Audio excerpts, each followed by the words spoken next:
Company का शासन 1773 से 1858 तक। 1773 का रेगुलेटिंग एक्ट, इस अधिनियम का अत्यधिक संवैधानिक महत्व है। यथा अ भारत में ईस्ट इंडिया कंपनी के कार्यों को नियमित और नियंत्रित करने की दिशा में ब्रिटिश सरकार द्वारा उठाया गया पहला कदम था। ब इसके द्वारा पहली बार कंपनी के प्रशासनिक और राजनीतिक कार्यों को मान्यता मिली एवं इसके द्वारा भारत में केंद्रीय प्रशासन की नींव रखी गई। अधिनियम की विशेषताएं। इस अधिनियम द्वारा बंगाल के गवर्नर को बंगाल का गवर्नर जनरल पद नाम दिया गया एवं उसकी सहायता के लिए एक 4 सदस्यीय कार्यकारी परिषद का गठन किया गया। उल्लेखनीय है कि ऐसे पहले गवर्नर लॉर्ड वॉरेन हेस्टिंग्स थे। इसके द्वारा मद्रास एवं बम्बई के गवर्नर बंगाल के गवर्नर जनरल के अधीन हो गए, जबकि पहले सभी प्रेसिडेंसियों के गवर्नर एक दूसरे से अलग थे। अधिनियम के अंतर्गत कलकत्ता में 1774 में एक उच्चतम न्यायालय की स्थापना की गई, जिसमें मुख्य न्यायाधीश और 3 अन्य न्यायाधीश थे। इसके तहत कंपनी के कर्मचारियों को निजी व्यापार करने और भारतीय लोगों से उपहार व रिश्वत लेना प्रतिबंधित कर दिया गया।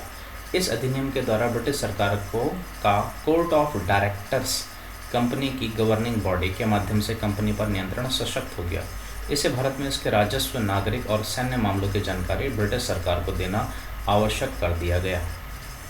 1784 का Pitt's India act. Regulating act 1773 की कमियों को दूर करने के लिए ब्रिटिश संसद ने एक संशोधित अधिनियम 1781 में पारित किया, जिसे एक्ट ऑफ सेटलमेंट के नाम से भी जाना जाता है। इसके बाद एक अन्य महत्वपूर्ण अधिनियम पिट्स इंडिया एक्ट 1784 में अस्तित्व में आया। अधिनियम की विशेषताएं। इसने कंपनी के राजनीतिक और वाणिज्यिक कार्यों को पृथक कर दिया। इसने निदेशक मंडल को कंपनी के व्यापारिक मामलों के अधीक्षण की अनुमति तो दे दी, लेकिन राजनीतिक मामलों के प्रबंधन के लिए नियंत्रण बोर्ड ऑफ कंट्रोल नाम से एक नए निकाय का गठन कर दिया। इस प्रकार द्वैध शासन की व्यवस्था का शुभारंभ किया गया।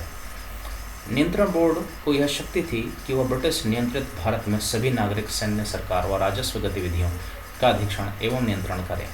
इस प्रकार यह अधिनियम 2 कारणों से महत्वपूर्ण था। पहला, भारत में कंपनी के अधीन क्षेत्र को पहली बार ब्रिटिश आधिपत्य का क्षेत्र कहा गया। दूसरा, ब्रिटिश सरकार को भारत में कंपनी के कार्यों और इसके प्रशासन पर पूर्ण नियंत्रण प्रदान किया गया। 1833 का चार्टर अधिनियम।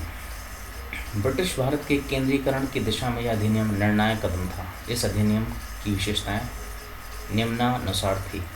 अधिनियम की विशेषता है, इसने बंगाल के गवर्नर जनरल को भारत का गवर्नर जनरल बना दिया, जिसमें सभी नागरिक और सैन्य शक्तियां निहित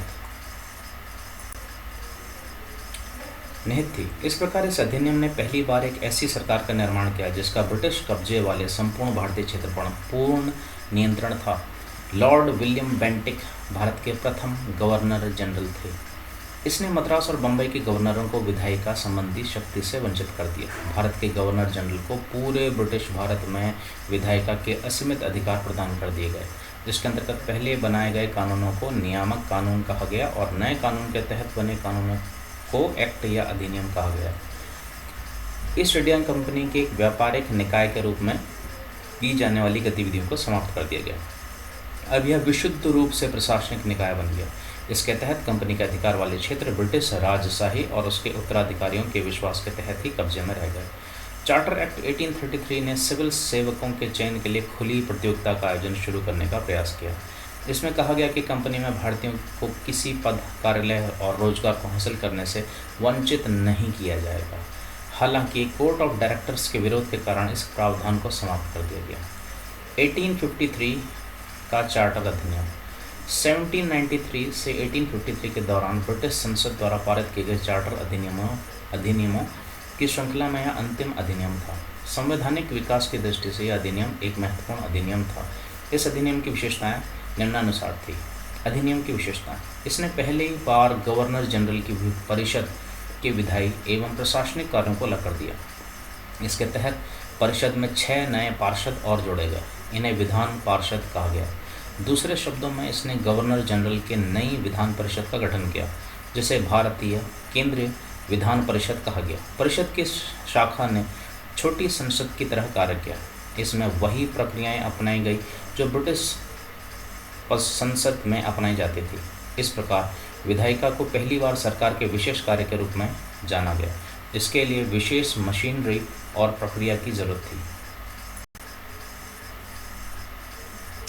इसने सिविल सेवकों की भर्ती एवं चयन हेतु खुली प्रतियोगिता व्यवस्था का शुभारंभ किया। इस प्रकार विशिष्ट सिविल सेवा भारतीय नागरिकों के लिए भी खोल दी गई और इसके लिए 1854 में भारतीय सिविल सेवा के संबंध में मैकाले समिति की नियुक्ति की गई। इसने कंपनी के शासन को विस्तारित कर दिया और भारतीय क्षेत्र को इंग्लैंड राजशाही के विश्वास के तहत कब्जे में रखने का अधिकार दिया। लेकिन पूर्व अधिनियमों के विपरीत इसमें किसी निश्चित समय का निर्धारण नहीं किया गया था। इससे स्पष्ट था कि संसद द्वारा कंपनी का शासन किसी भी समय समाप्त किया जा सकता था। इसने प्रथम बार भारतीय केंद्रीय विधान परिषद में स्थानीय प्रतिनिधित्व प्रारंभ किया।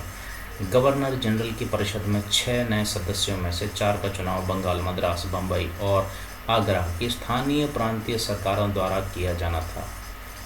ताज का शासन 1858 से 1947 तक। Discuss in next video. Thank you.